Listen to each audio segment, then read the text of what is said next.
2010, we started to see people coming here in huge numbers. Many of them, they never left. Many of them, they were hungry themselves. Welcomed drug dealers, welcomed people who are war criminals in this country.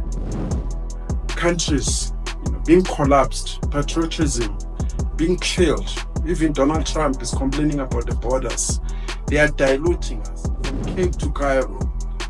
Free borders, the talk of borderless Africa, the borderless world, maybe eventually, where there is no holds bar, everything goes.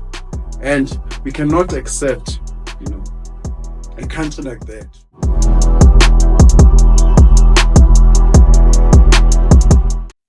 Away. Sanmanani Makaya. This is Ike Kumalo. I'm your host for Life with Ike Kumalo, the podcast. I was saying, I usually do my videos alone. Now there are people in front of me, and I don't create.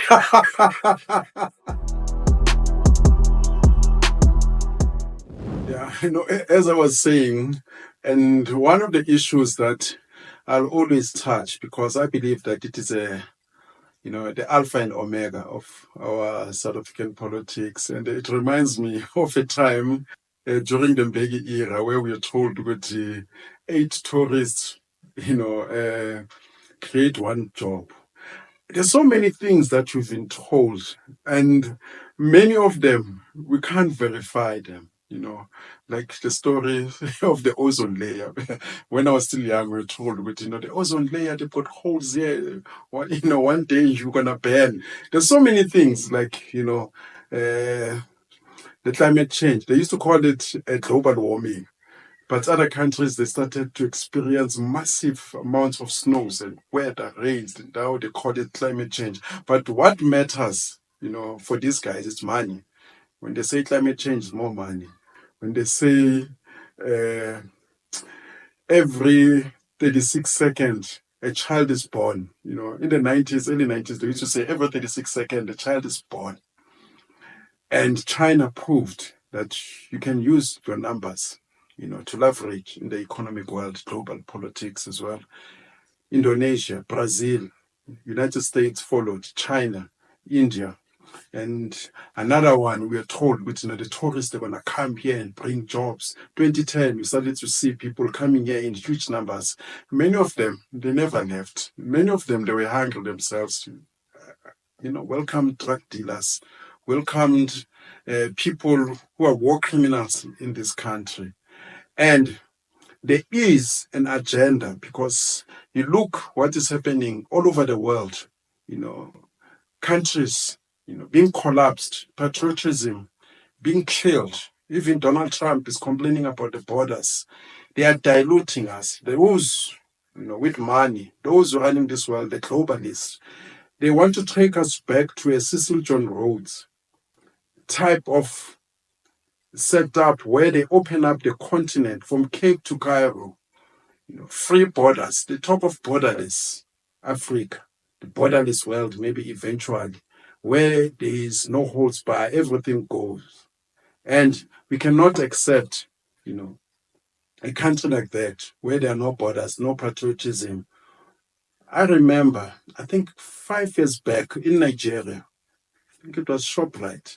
ShopRite, they advertised not even 500, 400 jobs for, tellers, 400 jobs, for cashiers. Do you know how many people applied?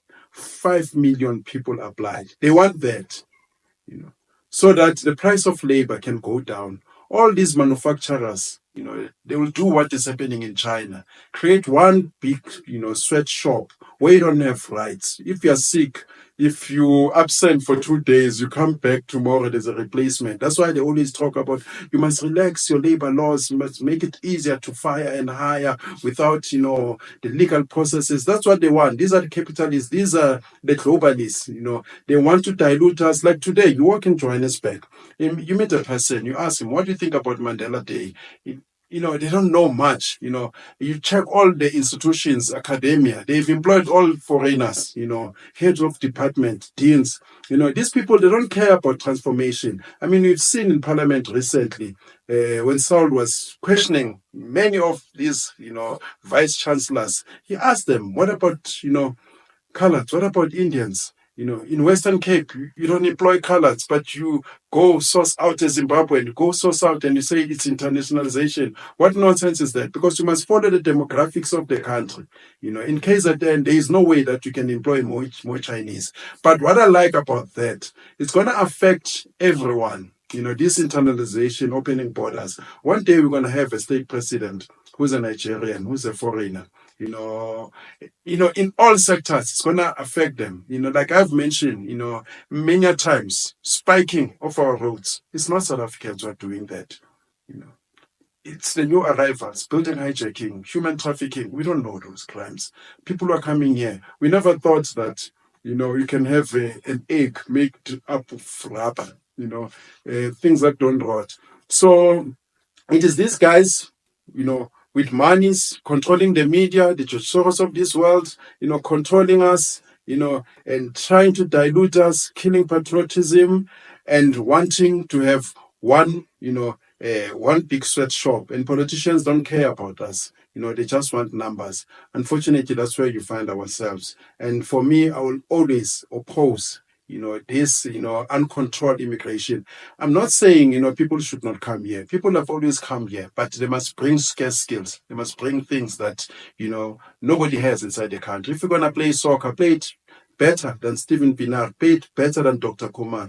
Even in jail, when you go to jail, coming from outside, they ask you, the prisoners, what is it that you bring from outside? Tell us about what's happening. Even now, it's even better because they've got cell phones. Back in the days, they'll make you dance. You must show them the new style.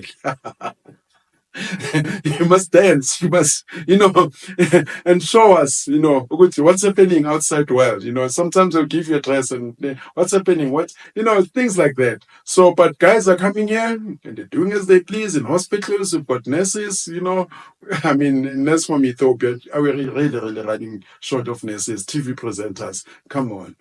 Judges, now they're becoming judges, they're becoming lawyers. We are being replaced before our eyes. And an average South African black man is only concerned about soccer, who's going to win the league. He's only concerned about alcohol, which is very, very, very sad because I would like to believe that people should be angry. South Africans are not angry enough. Maybe I'm the angriest, but now I'm also losing in strength because I look around and say, these guys are not angry enough. I mean, the politicians, they should, be uncomfortable wherever they are. They must be uncomfortable, but they're so free. They walk freely in Orlando Stadium, FNB Stadium, Athlone Stadium. You see them, and they are so free. They are unbothered, driving flashy cars when the sewage pipes are not working, when people don't have water, people, they closing their own potholes. So, which is said, yeah. Just a quick one, Ike. What do you think about politicians' silence on Nyalping? As you said, Richard, they're unbothered when they walk across the streets, right? And when they go to all these stadiums, I'm sure they see the drug crisis that's happening. Why are they unbothered? Look, these politicians, one thing that I've learned, there was a political party. It was one of these new political parties we're trying to assist. I brought in about 4 attorneys. They were dealing mainly with also the question of illegal immigrant, the social ills. I said to them, I've got 4 attorneys and advocates who were willing to help them because I said, guys, you cannot march and do it all in, raise placards. I mean, intelligent people don't do that. That's so primitive because you march, you do it all, you sing, and, what's that going to change? It's not like people are going to be watching you and saying, oh, there are 10,000, let us change. Criminals are saying, oh, let us stop selling drugs. Did you see they're marching? Did you see they're marching? I said, let's, take these guys to court. For every failure of a government department, let's take them to court. and make them pay. I mean, there's a precedent. There's a woman who was sexually violated, I think in the Western Cape, in the Kamichel case. He took the Minister of Police at that time, to court and won in a civil claim. He said, this guy who violated me was paroled and he was not supposed to be out. We must follow that. But these guys, they were not interested. They were interested, in seeing the problem, continuously being there, and not solving it so that they can make noise about it. And politicians, majority of the politicians, they are so far removed.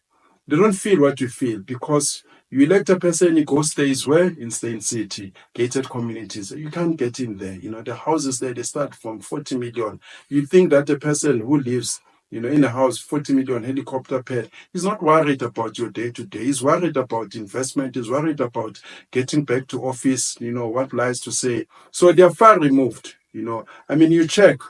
There was this politician, I don't know, I can't remember whether it was Sicelo.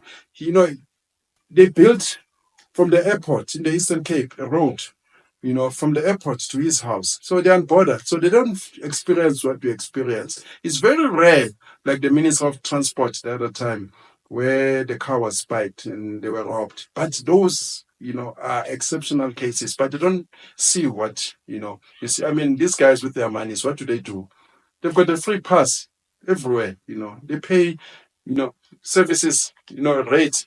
They pay almost nothing, They've got people who are taking care of their kids, travel almost for free, and they're far removed because they don't feel what you feel. But if you're driving here, and you see hungry people all the time, I'm sure that it will move you. But I doubt that these guys, they still have the heart. Majority of these guys, you've got to trace their genesis. They were traitors from, day one. Majority of them, I know them. Even Patricia de Lille told them that all ANC MPs in parliament, they were spies. So if a person was a spy, do you think he cares for you? He betrayed you. Yeah.